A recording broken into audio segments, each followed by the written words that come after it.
nag-aabang, ano? Yan po, tiga-Pasig kami at si Mayor Vico.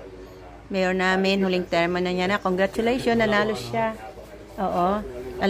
Ano na rin ako. After ng kanyang third term, I know that's looking far ahead. Oo. Pero, of course, Ayan po. meron tayong inaabangang eleksyon sa darating 3 taon. Pero for now, ang importante ay makapag-servisyo si Mayor Vico sa Pasig. Congrats, Mayor Vico. Sabi mo nga, Atom, one of the new generations of politicians or government leaders na nakikita natin. Kasi si Mayor Vico is actually one of the youngest mayors. The youngest mayor po natin. Congrats. At marami na po siya nagawa dito sa Pasig. At nanalo siya. Dalawang termino na una. Hindi siya kinain yung sistema. Yan, tama. Binago niya nga yung sistema.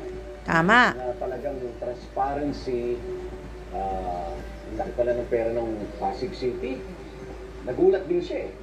Kaya yun yung sinasabing na kailangan maibalik ito sa mga constituent niya sa Pasig. At mabilisan 3 taon na ako.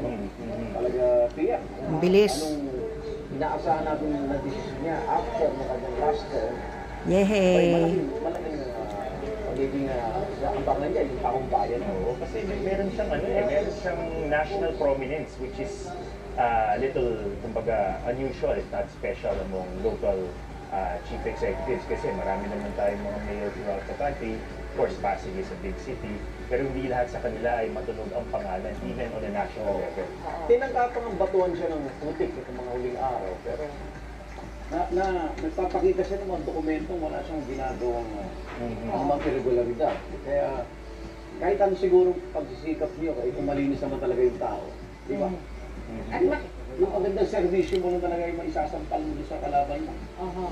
At sabi nga nila, di ba, mapapansin natin, di ba, naalala natin yung kanyang unang proklamasyon, kasama niya, magulang niya, diba, mga miyembro ng pamilya. Eto kita natin, mag-isa siyang umakyat ng entablado. Siguro gano'n, no? Pag ikatlong termino mo na. At talaga parang business is business, work is work. At eto nakikita natin ng kanyang vice mayor. Kabataan, hindi lang pagkapanalo niya inapangan. Pati yung kanyang personal na relasyon.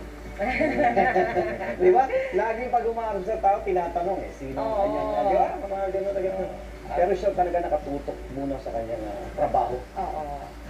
So, congrats, Mayor Vico. Ayan. Nakita ko na yan sa personal nung nangangampanya siya, napakabait. No comment, talaga mabait po siya. Tapos Christian pa siya.